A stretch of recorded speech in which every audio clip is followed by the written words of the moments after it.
Alrighty then, it looks pretty good from here, but I'm not going to do the big reveal yet. I've been shooting since I was 5 years old, 6 maybe.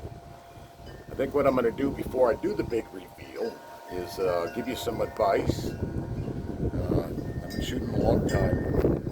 This is good hardware. I only had 2 misfires with that American Eagle and stuff. I had to buy that, well, during the Biden years, I had to buy that shit out of desperation. I thought we were in trouble, but here we go. So,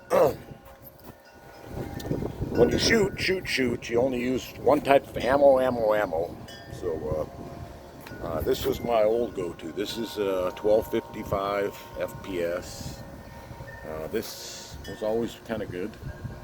But I've upgraded recently to this. This is another Winchester thing, but you're going to get 1330. So from here on out, that's all I'm going to shoot. It's good because if you shoot a lot, when you have variations in the foot, this affects your shooting. So practice, and just use one kind of ammo. So I'll do the big reveal when I go through the last 80 rounds of this shit here.